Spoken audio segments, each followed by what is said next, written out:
Ladies and gentlemen, so excited for this episode of Driving with Dave on the Rush Hour podcast. I am with comedian Evan Berke. How you doing today, my guy? Dude, I'm great. It's rainy, but like we said, we needed the rain. How romantic is this? Isn't this this is my first rain episode. First ever. Ever. I've never done that. Like, this is like a legit stuff. I heard that it rains more here than it does in Seattle. No. I heard that by volume. Well, I will say in the fall. Yeah, so maybe it's just like it does rain a lot and it does not stop. That girl's, she's getting doused. And this neighborhood's actually called Lachlan Springs because there's Lachlan Springs Park around the You have literal corner. You have little springs into the ground here. It's a literal spring, and it used to be a bottling plant over there. And yeah, it's like right over there is Lachlan Springs Park. You can walk through, and they've got a whole setup. What's your connection to Nashville? You're not from here, are you? Dude, I'm not from here. I have no connection to here other than that I currently live here. I've lived here for where are we at? 3.5 years. And I did record my album and special here. So last year. Did you move here during the pandemic? Yeah, I moved here basically September of 2020. Wow. So yeah, like I was living in Los Angeles basically up until March of 2020, and COVID hit. I was living month to month in a house that, you know, I could leave at any time. The place was furnished. I was basically in someone's spare bedroom, and I just had a hunch that this was going to last longer than 2 weeks. 2 weeks to stop the spread, and we're still waiting on the 2 weeks to end. So I literally got in my car. I want to say it was like March 17th. Packed up all my stuff, drove to Atlanta, where I'm from, hung out with family for a few months, and then moved to Nashville in September. But even prior to COVID, the plan was to come to Nashville. Yeah. I was like planning on moving from California to Nashville.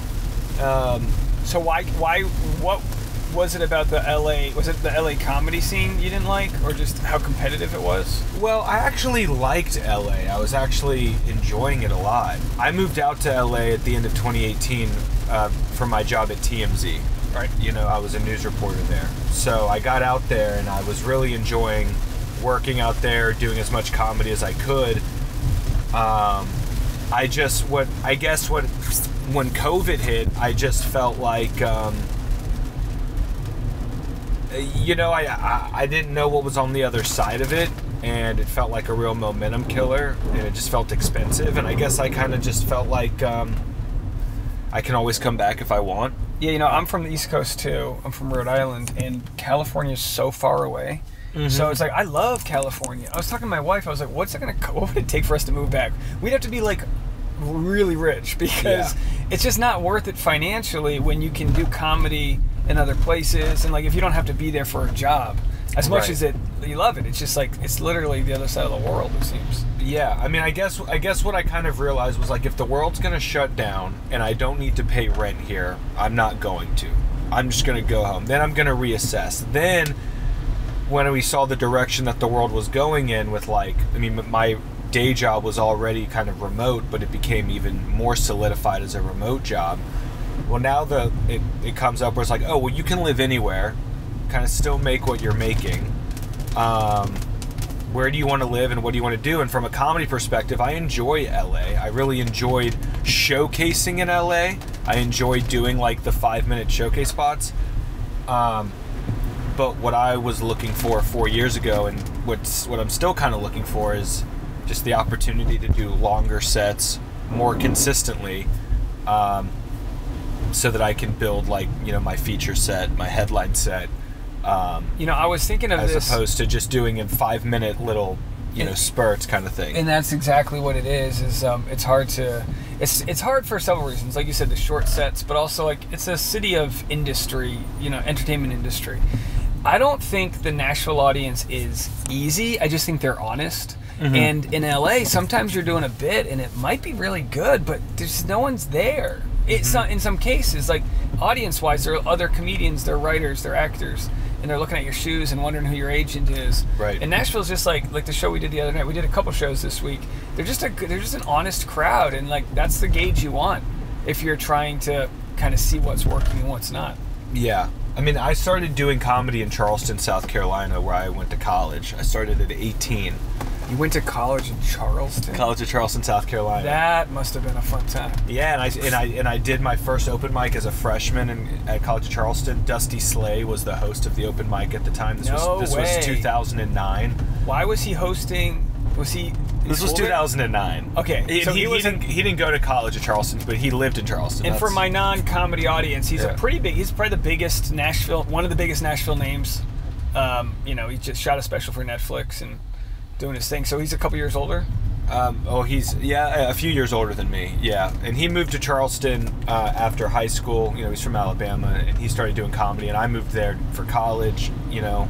But the college is right on top of the downtown scene. So, you know, I started going to the open mics as a freshman in college.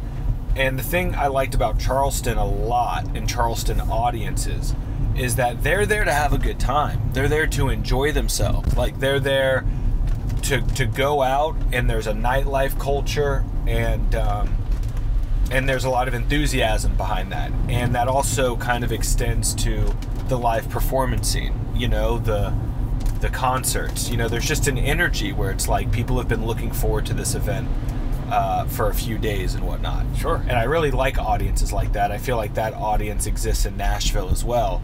People that are very excited about the live performance scene here, very excited about shows, very excited about rallying behind artists. To your point, didn't totally feel that in LA and New York a little bit. It just feels a bit more like, okay, at least like Jerry Seinfeld just dropped in. It's like you gotta, like, everyone, if you're not a celebrity, like Jerry Seinfeld just dropped in, and I just got off work 10 minutes ago and I'm still working. My boss is still hounding me on my, like, you're so distracted as an audience member in New York and LA that you're not really fully immersed in the performance, right, I think. Whereas here it is easier to kind of lose yourself in the show you're at. So what made you want to get on stage for the first time? Did you think, did someone encourage you, or was it like an itch? My gosh, no, I feel like I was discouraged from getting on stage to do stand-up. Well, you know, so I was in high school. I was on my high school speech and debate team. Okay. Forensics, as we call it. And, you know, so a lot of public speaking there. And so much of that, you kind of know what you're going to say. And they give you a topic to debate. Yeah, they give you a topic to debate. And then there's also another side of debate, which is called, like, humorous or dramatic interpretation. And that's where you do, like, a 10-minute monologue. So what I did was actually, and this was all my coach who did all of this for me and coached me, and I ended up doing really well with it. But we took, like, the script Extremely Loud and Incredibly Close, if you remember that movie. Yeah. And we condensed it into a 10-minute monologue where I was the main character just telling the story, the entire story. And you have to use the actual dialogue, or you have to actually use the language in the script and submit it. You have to use the words that are actually and then published. Perform it in different... And then perform it in a new kind of in a new kind of format. And then they judge you. And then like you do different rounds, and then you win rounds, and then you go to the final where all of the best people, and you see people's performances over and over again. And are you getting laughs? Are there jokes and stuff? Yeah, there's jokes, but it's also like it's supposed to be like get very dramatic. Right. So I did a lot of that in high school, and I was really good at it. I really enjoyed it. And then my senior year of high school, got into a car accident on the way to a debate tournament, funny enough. Really kind of sidelined me, but that was where my brain started getting moving, where I was like, okay, because I probably should have died in the car accident. It was a rough one. The car flipped down the highway a bunch of times. And whoa. And after that, I kind of got this new energy, you know, this new lease on life. I was excited. Then I went to College of Charleston, which is this, you know, new place. I kind of get to be a new person. Isn't that great though? You can kind of just be like your past and who your archetype doesn't necessarily follow you. Because all my, I'm from Atlanta, Georgia. Everyone from my high school pretty much either went to UGA, Alabama, or Auburn. Okay. And I went to college at Charleston. Yeah, so you force yourself to kind of get out and meet people. So nobody really from my high school was there. And so I get there, and I know I don't want to do speech and debate because they don't really have it in college. But I know I want to keep doing something. And, growing up, I loved comedy, and I had in the back of my mind I wanted to try stand-up. I loved Dane Cook. I remember Dane Cook, Vicious Circle. I remember seeing him live after my accident and kind of being like, that looks really cool. Everyone sounded like him after that. Exactly. And that's how you know you are a successful comedian, when you breed the Dane Cook voice. And so that's how and so then I was probably at college for a month, researched where to do an open mic, and the place was literally like a 3-minute walk from my dorm. That's what I love. Like, could not have been closer. And you wouldn't even have known it was there if you didn't kind of, like, I always tell people, if you have a hunch to do something, just Google it, because you don't even know what the neural pathways are to get it, but it's all there. I guess, like, I was kind of similar, where I grew up like Chris Rock, Dane Cook, and with them, they're kind of rock stars. Oh, absolutely. And you're like, I couldn't even begin to become a rock star. But then when you go to an open mic, you go, I can do that. That sucks. So you see the barrier to entry go down, and it's like having, and you know what's interesting is, now that I'm a dad, they say don't tell your kid, don't always congratulate them for success, but congratulate them on effort. And the idea is being, if they get too much success early and everything's easy to them, then they're not going to want to try anything hard, because that involves failure. And I was like, dang, that's so crazy. Just the idea of, like, don't worry about being Chris Rock, just go do it. Right. And a lot of people don't try that thing that they have inside of them because they don't want to look stupid. And comedy just beats the stupidity out of you, because you're going to suck. You're going to make a fool out of yourself. And you got to just quit worrying what people think about that. Totally. I mean, absolutely. I mean, and I had just gone through like a really humbling experience with my accident. I was injured. My hand got injured. I had to wear a brace for a long time. I was worried I was going to be defined by this injury, because it felt all consuming. And then, the moment I stepped on stage and did comedy, I was like, oh no, this is what people are going to remember. They're not even going to think about this other thing. And another thing that's great about comedy, and really to your point about having an interest in anything and just Googling it, is the community that you find when you are like, I'm interested in this thing, where can I go do it? And then you find other people that are interested. And I don't know, I've lived in so many different places in my life now.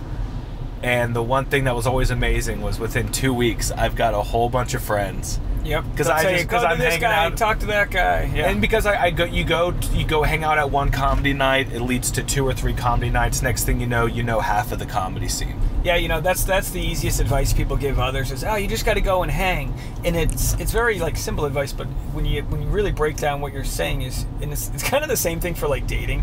Just go somewhere and be there. Just be there. You be there, because you don't know what's going to happen. And we're like in the Google world and the internet. It's like, Google where to go, but then get there and just let the connections happen. And you have to put yourself in those environments.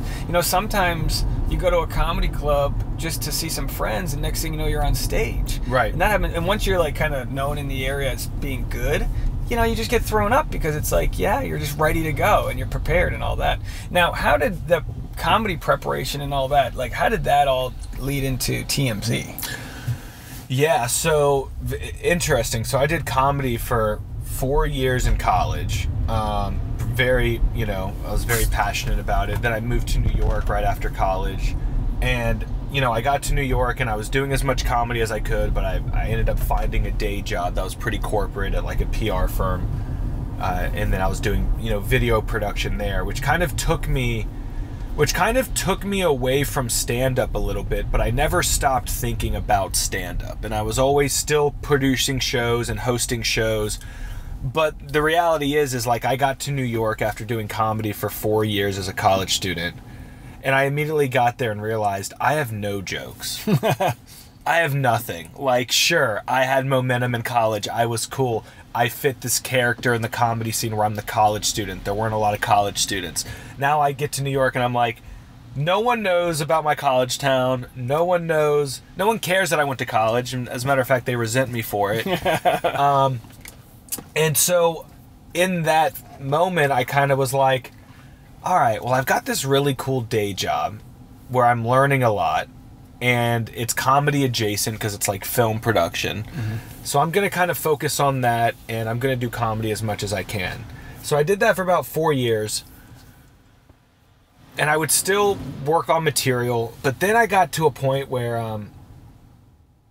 I was just like, all right, I moved to New York to like do entertainment. Like, what am I doing? Yeah. So I started applying for jobs online, and I was really active on LinkedIn applying for jobs. And people are always like, dude, how'd you get your job at TMZ? And no joke, an easy apply, LinkedIn. I would have never, yeah. It's at TMZ for like a news reporter, or it was, what was it, a field reporter. I clicked apply, and even when I clicked apply, I knew the stigma around TMZ. And I knew the stigma around that position in particular, like being the guy on the street interviewing celebrities. It's unique. It's a unique job at a unique company. But I knew that I had improv experience. I had comedy experience. I've had experience with high-profile people and understanding, like, coming from the PR firm, understanding, like, there's a game that can be played. I mean, at moments you can't, you have to really, like... people lose their ability to control, circumstances and situations, especially when the news is out and things like that. But in other situations, you're able to kind of like create mutually beneficial situations, so to speak. Well, you definitely notice, like just me as an audience, you can tell when somebody disarms the subject. So like if you're walking up to somebody trying to get an interview, it's just natural that people put their guard up. So yeah. Like, did you tell me about getting the job and how how'd you feel, how'd you flow into it? So I applied for the job, and I remember right after I applied for the job, I told my girlfriend, listen, I'm gonna get a job at TMZ. I could already feel it, and I was like, we need to start preparing, because I had a really good corporate job, good benefits, amazing, like there were British companies, so like the best benefits. Yeah. And I'm about to go work for like Warner Brothers, where it's like so I was like, we need to prepare, because in some ways this is like, I don't want to say it's a risk, because it was a risk, like especially with those field camera guys, they give you like 2 or 3 months to prove yourself, and if you don't, they let you go. And how do you prove? They give you a camera and just say, get us content? So I ended up getting the job through a couple of interviews, and basically where they're like, who is the celebrity? Who is the celebrity? If you ask them... Oh, really? They're grilling you on pop culture. Yeah, not only pop culture, they're grilling you on, do you recognize this person and what they're from? I always wondered this, because I'm always like, how do they know so-and-so, Because because not everyone's like recognizable if that's not your niche. So and I'm really good, I do watch a lot of television. I'm active on news sites. I consume a lot. I don't retain it all, but I consume a lot. Do you remember who they asked you if you knew? Did they show you photos of them? Oh my gosh, it was people like Josh Duhamel or whatever. Okay, like kind of obscure, yeah, not but like DiCaprio, but like doable. Yeah. and even then they were like, if you don't know who this person is, can you tell me what they're from? And then I learned that the reason why they ask, can you tell me what they're from, is because, like, let's say I'm hanging out outside of a building and I see the guy go in, I can just pull up my phone and type in The Vampire Diaries. Gotcha. And then see the cast, find him, click his name. Next thing you know, I'm going down a rabbit hole of who is this person and what should I ask them on their way out. Wow. So you can do a little recon while they're in yoga class or whatever. Exactly. Oh, interesting. So I do the job. I do have the interview with TMZ, and dude, they don't play. So they're like, it's like a Wednesday that like I'm interviewing with them. It's like a Thursday they give me the job, and they tell me they want me out there on Monday. Wow. And I'm like, bro, you do realize I have like a very corporate job. Like I should give 2 weeks. Like they're like, yeah, listen, do you want to work for us or not? And I'm like, well, and again, my whole mindset behind working for TMZ was I love interviewing people. The dream in comedy for me has always been one day I want to be wearing a suit behind a desk on television. Sure. You know, kind of. Oh, I mean, that job's beyond kind of parallel to the dream. And so you got to start talking to celebrities at some point. You got to start getting content at some point. So that was the whole strategy behind the job. I don't have a passion for salacious media. Right. But so that was why whereas some of the people at TMZ have a passion for that type of news beat. Which can be, you know, if it leads it, or it bleeds, it leads, right? So it's like, that's what kind of makes TMZ its money, is like the crazy stories. But, you know. And ultimately, that's why I didn't last there, was because I don't have a passion for that news beat. So how long were you there for? I ended up being there for about 2.5 years. Oh, wow. My first year and a half they literally gave me a camera. So for training, no joke, they fly me out to LA. Day one, you know, I sign my paperwork. They say, go get your camera. You're meeting your trainer in Beverly Hills. Do you get like a badge so they know you're TMZ, or do they want you to be discreet? So you do have a camera, and there is like a sticker you can put on the camera, so that like. Which I think that could be credibility. That your identity, exactly. Well, especially when, especially at a place like Beverly Hills, LA. I mean, I don't know if you ever saw the paparazzi swarms outside of places, but when there's multiple cameras, multiple people, you don't know who you're talking to, you don't know who's asking you questions. When you see the TMZ sticker and they're asking you questions, you kind of know, okay, do I play the game today or not? Do I answer the question or not? What are the stakes behind me responding to this videographer? And if you're fair and a good guy, you probably run into some people all the time. Like, do you ever give them your contact and be like, just text me if you need something? So, yeah, I mean, that was part of the game, was, you know, politicking. You meet people, and and sometimes you, depending on the respect level, both from in like a society purpose or whatever, you know, you might go up to them and say, hey, excuse me, I work for TMZ. Do you mind if I ask you a couple of questions? If they say no, well, then that's when you basically say, okay, understood. Next time I see you, I do have a job to do. Just know I mean you no harm. Great. But, you know, so, and especially if you know you're going to run into someone multiple times, but if that person is at the center of a news story that's happening at that moment, or that person is, if you get them talking about a news story, it will be like a huge clip. Totally. Then you can't really ask permission, and you kind of just got to jump in, disarm them, see if they play ball. Like I had I don't know if you remember when LeVar Ball, LeVar Ball's son got caught in like some country with drugs, and they like got arrested. Russia or something like that. Or and Eastern European. And Donald Trump intervened, got the kid out. Right. And then LeVar Ball refused to thank Donald Trump. I don't know if you remember this whole saga, but it was crazy.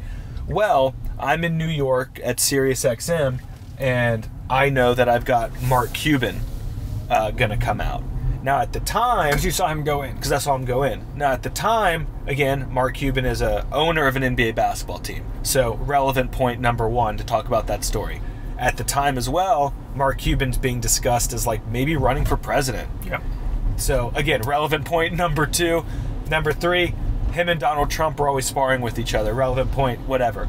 So in a situation like that, I can't totally ask, hey Mark, can I ask you a question? I gotta just jump in, because if I give him the chance to say no, he'll probably say no. But if I ask that question in a way that's like, Mark, LeVar Ball won't say thank you to Trump. Should he just say thank you, right? If you just approach it like that, and that's what I did, dude, that clip went so viral, it was insane. And like, you know, like search engine optimization, what words, you know, which celebrities are going to get that attention. So are there like, are you just waiting outside? Like, so SiriusXM, there's going to be a lot of people coming in for interviews. I think you mentioned the other day when we were talking Good Morning America, maybe? Yeah. So are there just, like, what are the main places you go to? Or do you go knowing so-and-so's in town, they're going to be at the stock exchange or wherever? Yeah, so it's a few things, right? So, I mean, yeah, part of being in that job was doing your own research. So knowing the town you're in, knowing where to go, and it's a combination of things. So you have, I'd say there's different categories. So one is, yes, you go to the shows where Monday through Friday they have a ton of guests, and usually in New York, you know, you have ABC Studios, you have the Times Square studio, you have Sirius XM, and you know that there are so many shows happening in these studios, and there's only really one way in and out, that if you hang there, you're gonna see who's going in, and typically they're announcing the guests, you know, ahead of time. So you already have an idea of who's gonna be there. So you do kind of wait by the entrances and exits. And you see if they give you time going in, and if they don't, you see if they give you time going out, and sometimes they do and sometimes they don't. Other times, and you got to think about this too, a lot of these people, they go on press junkets. Sure. So they'll be in New York for 4 days, and they will hit every single, they'll hit Hot Ones, they'll hit Good Morning, they'll literally hit Colbert, they'll hit every single interview. You're almost doing them a favor by showing up. You know, exactly. Like, more impressions. PR people must love you. So you end up running into these people multiple times throughout the week. And usually the fun celebrities will give you at least one piece of content in the week that they're there. And, you know, you don't want to be, you know, TMZ really, you know, there are a lot of misconceptions around what the camera guys do, because we're not taking photos. Right. They buy those from agencies. What the TMZ photogs do is we have video cameras, and we're trying to get consensual interviews. So when you say they buy them from agencies, that's for like licensing reasons. So there'll be paparazzi there that are going for photos. So every paparazzi is basically a freelancer that is completely rogue, not employed by anybody. Well, I've seen him because I've worked on movie sets in New York, and there was this one guy that would always get in a fight with people, but then he would always sue. So if essentially the assistant directors of like a big movie set, they would literally just be like, all right, they would like give them access to get their shots just so that they would then leave them alone. So it's like, all right, you're taking shutter, you know, clicks during the scene, just here's your exposure, now just get out of the way. Exactly. So yeah, so the way that it works is, you know, TMZ hires videographers on staff to get these consensual interviews.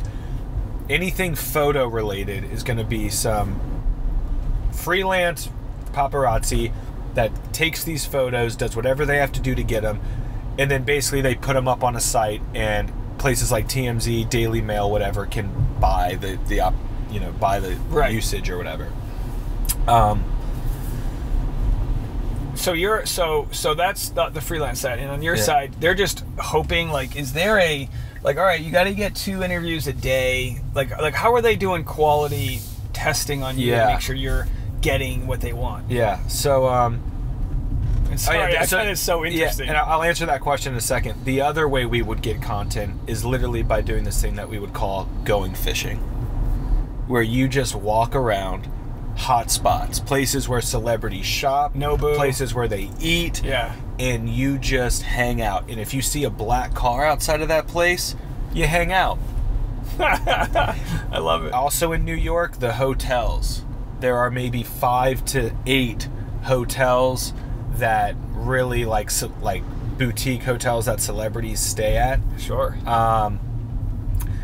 And you just kind of hang out.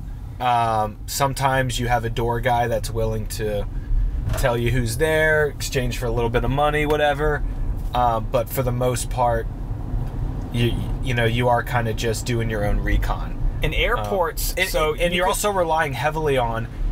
This is something that's crazy. There is a whole sub-community and subculture of graphers, autographers. So these people are a whole different level of like dedicated to knowing where these celebrities are. So they're dudes that have their photos ready to get autographs, and they're just there, and they're going to resell them. And so I can't believe that's still a market. And so oftentimes we're all hanging out in the same area because we know where the celebrities are going to come in and out. And oftentimes when the celebrity comes over and starts signing autographs is when we're able to be like, hey, what do you think about what Trump said? Yeah, and you're right. They're literally stopped for a second there. And so you're also working with the graphers, because the graphers are so dedicated to knowing where these people, even more so than a guy like me that's literally just getting paid to do a job. Right. These guys aren't getting paid. They only get paid if they get an autograph and there's content.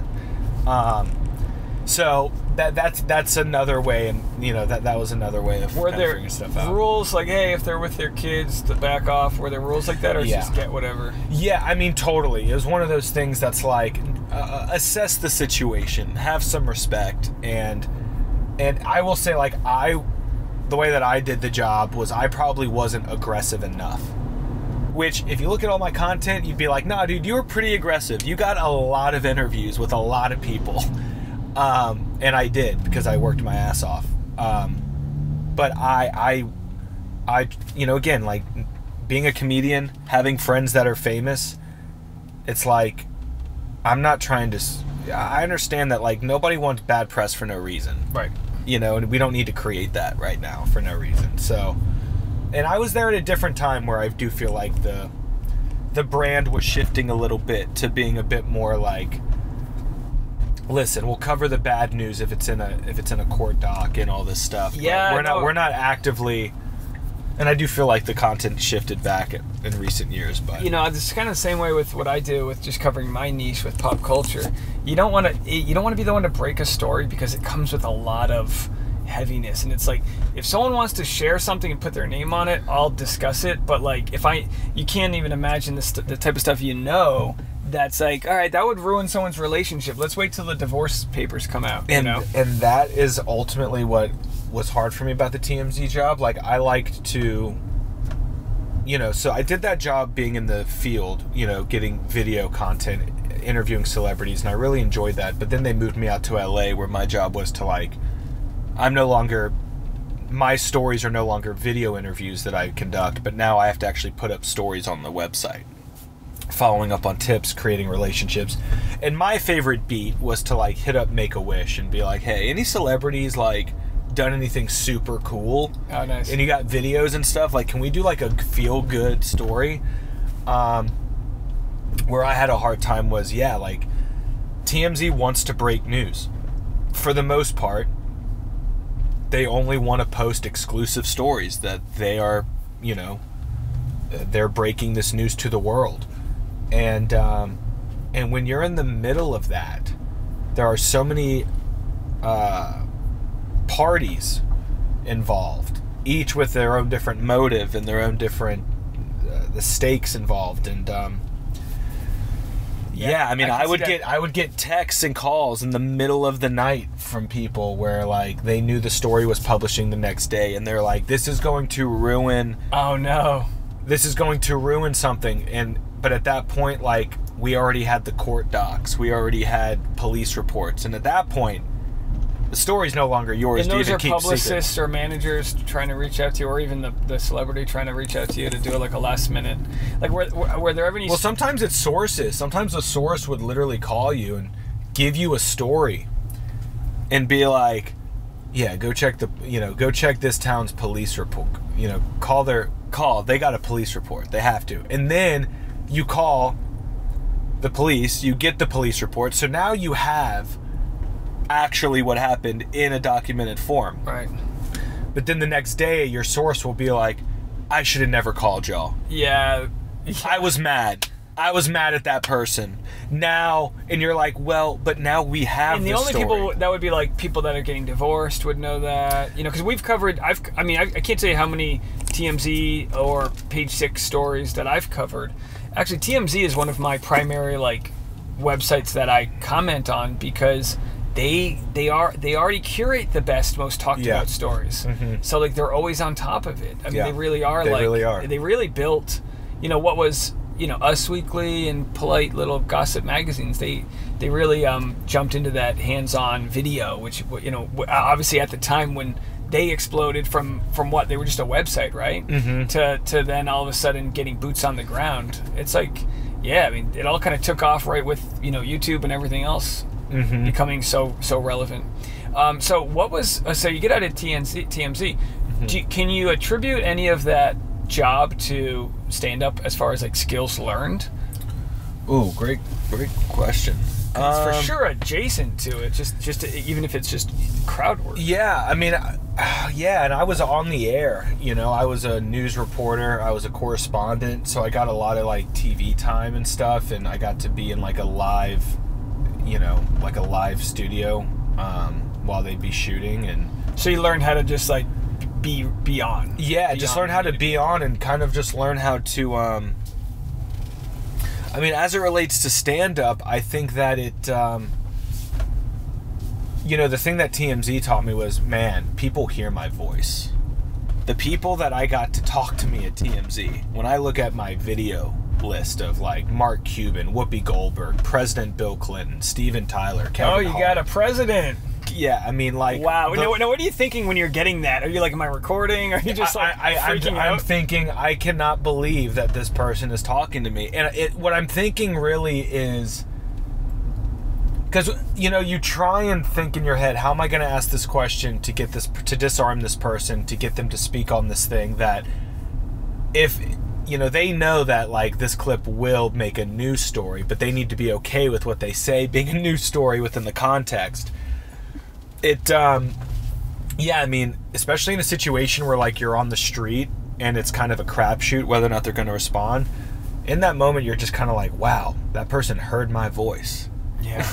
Yeah, that's like, it broke through everything, and, like, however I asked it made them want to stop and turn around and respond. And I feel like that's a lot of specificity when if you're just like, hey, President Clinton, versus like asking a direct question.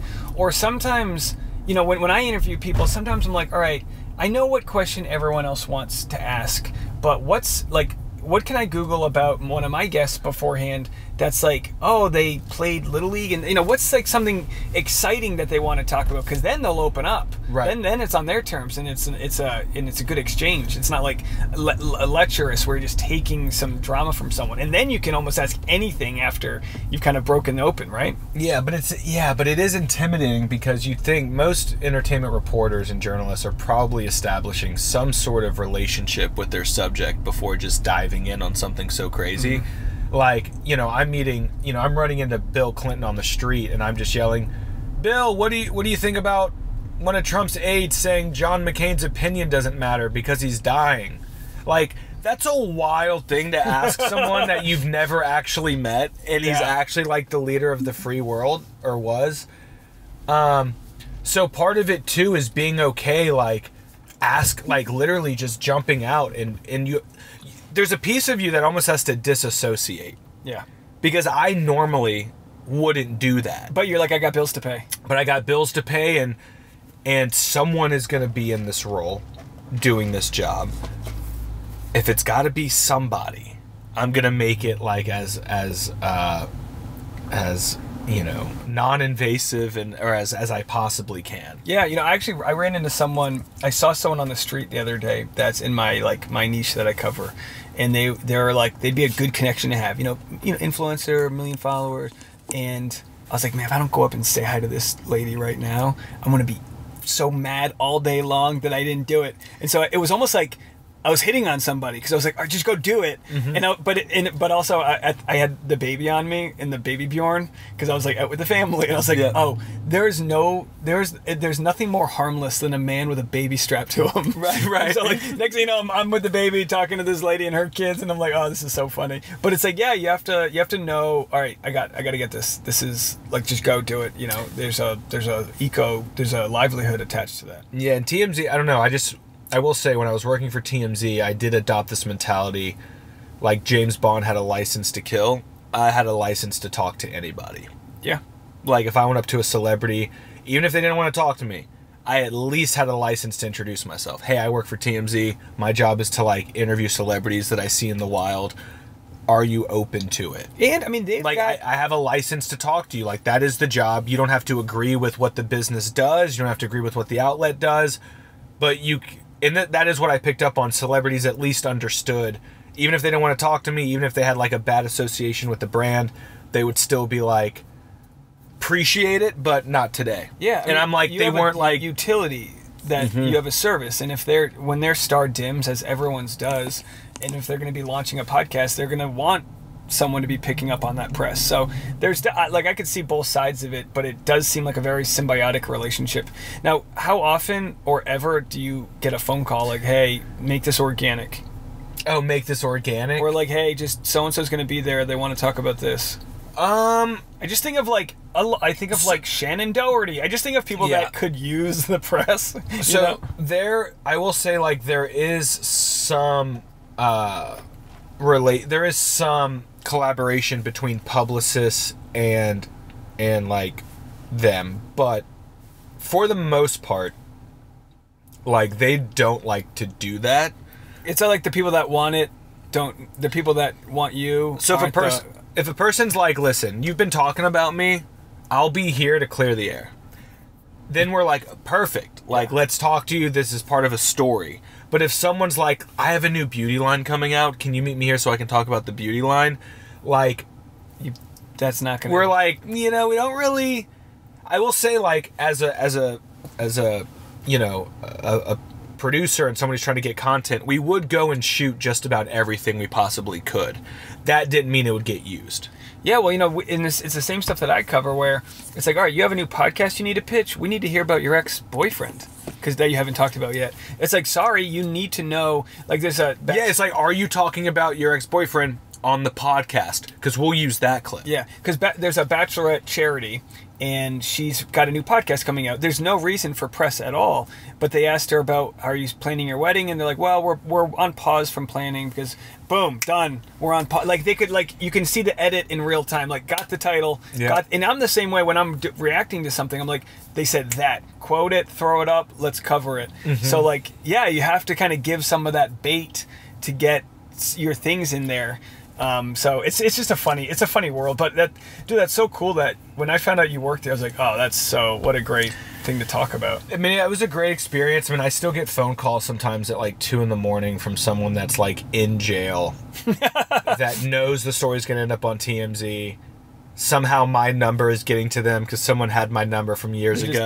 And they're just like, do you know anyone at TMZ? They're going to find it. They're like, I have this guy's number. I don't know if he's still there. Next thing you know, I'm getting calls from people in jail like, yo, man, I didn't do it. And I'm like, yo, I don't know what you're talking about. It's been years since I've worked there. Oh, dude. Talk to this person. That's like you got so much content there. But no, I mean, it was an amazing experience, amazing job, super eye-opening.